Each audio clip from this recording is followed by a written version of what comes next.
Hi team, just so wanted to do this video because obviously we didn't really touch base yesterday for a Zoom call. Life just got in the way, but we'll definitely do one this coming Sunday. We'll do it at 8 o'clock, and that'll be our final one for the nutrition challenge. But anyway, want to get this one out quickly because I've seen a couple of comments, a couple of people saying as well that they had a tough week, or they sort of went off the rails this week. Don't worry, right? The whole purpose of this challenge wasn't just to lose a certain amount of weight in 4 weeks or whatever it was. It may have been in your head, but for me, it was to set the foundation of getting you into thinking about fasting as a health benefit and more of a lifestyle rather than a quick fix. Okay, so you had a rough week, or what you considered a rough week, where things didn't go quite to plan. Don't worry. This is, I see this as, for me, and hopefully for a lot of you guys, you'll see this as a way of life for now.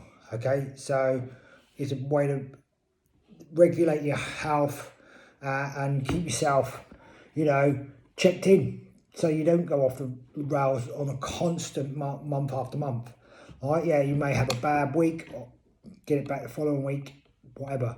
Okay, fasting is about, like I say, lifestyle. So it's not a quick fix diet that we do every January. It's something that I want, or I hope that you take on board, learn from it, and implement it for the rest of your life. Whether that's just fasting twice a week, fasting 3, 4, 5 times a week. As long as you're feeling health, you're feeling good from it, you're getting health benefits from it, then that's all I'm looking for. If I can get that into you, and you take that on board, then that's all I want, really. Okay, the other stuff comes with it with time. So if you think about it as a long-term thing, then you'll see more rather than just a 1 week. As far as weeks go, once you get into the fasting, as long as you get 80% right throughout the week, 20% blip here and there, as long as it's not daily, is fine. So don't put pressure on yourself. Let it be part of your life, and don't let it take over your life. Okay? That's all I want to say on that, so stick with it.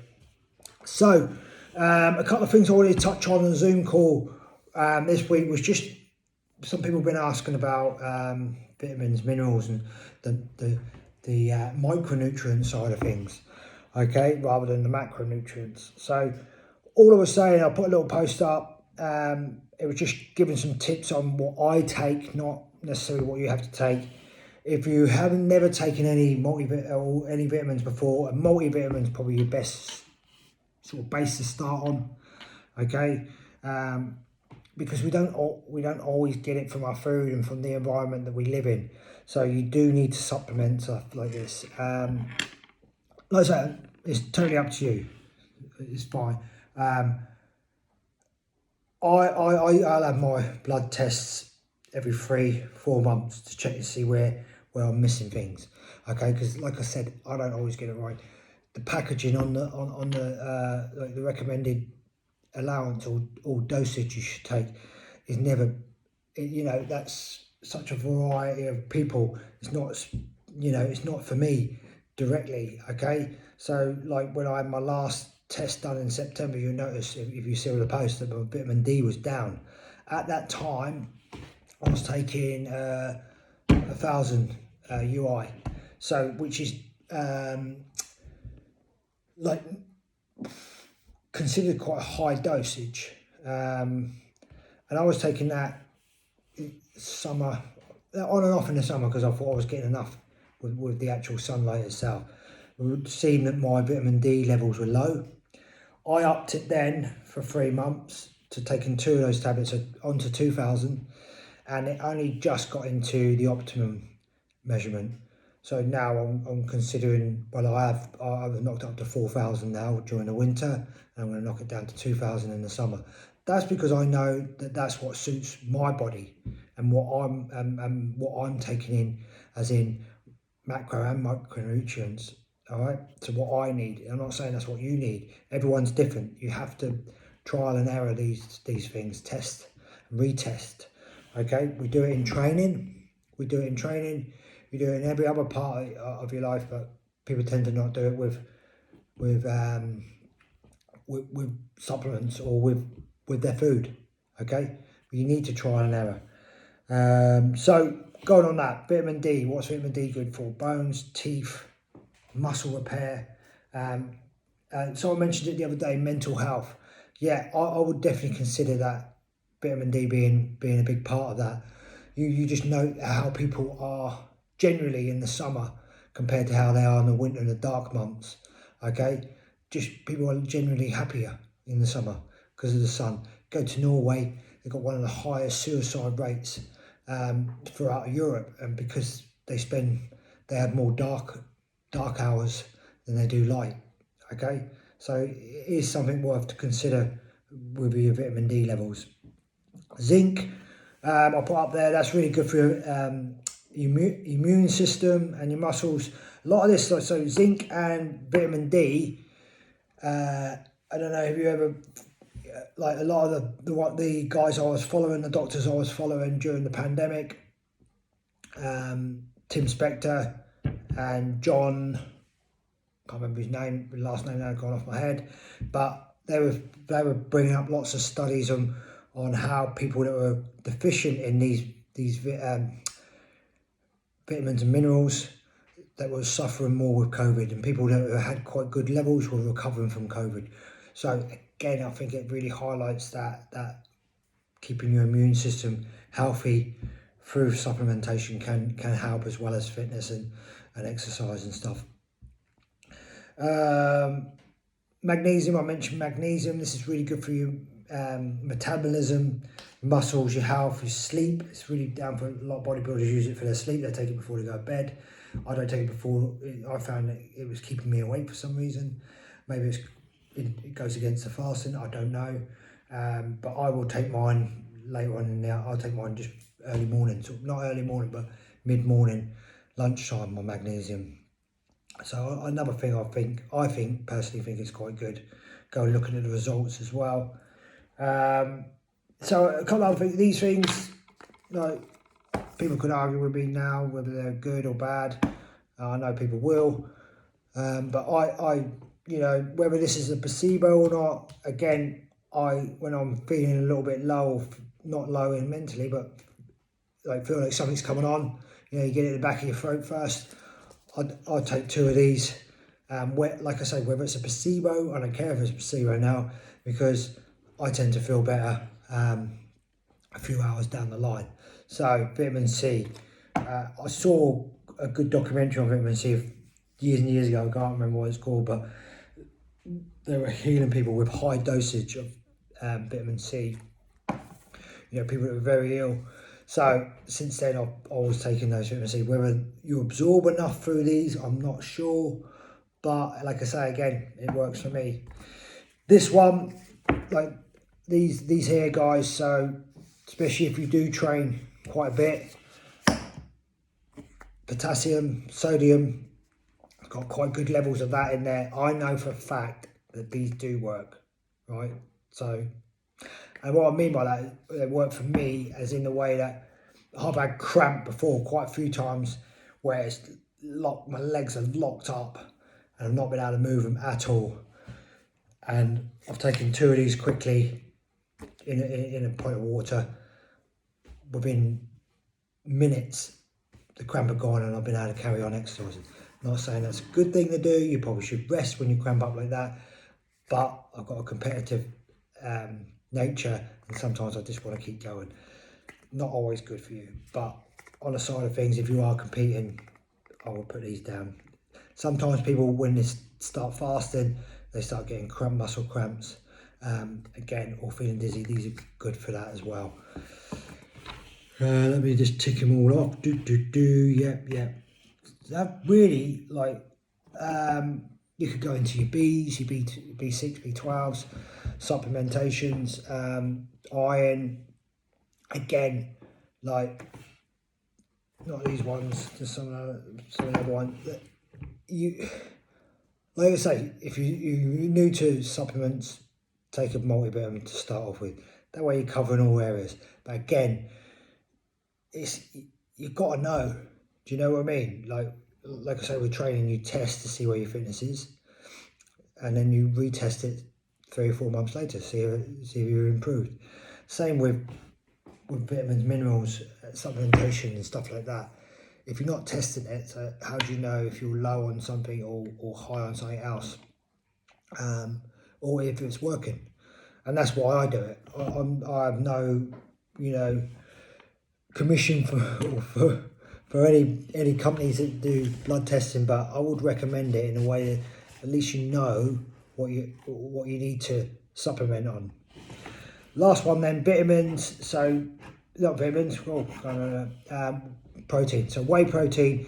A lot of the stuff that we find, or a lot of our guys do at starting the fasting or starting to look at their nutrition, is they're low on protein and either high on fat or carbs, right?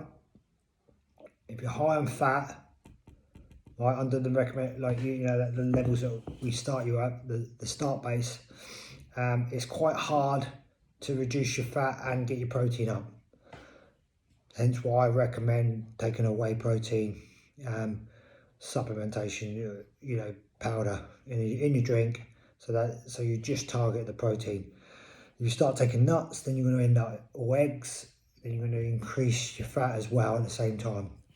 All right, so just something to consider, the whey protein, and you can always chuck that in a drink. There's so many nice ones around. When I first started doing some weight training when I was 16, you couldn't even stomach some of them. You literally have a protein shake and throw it up.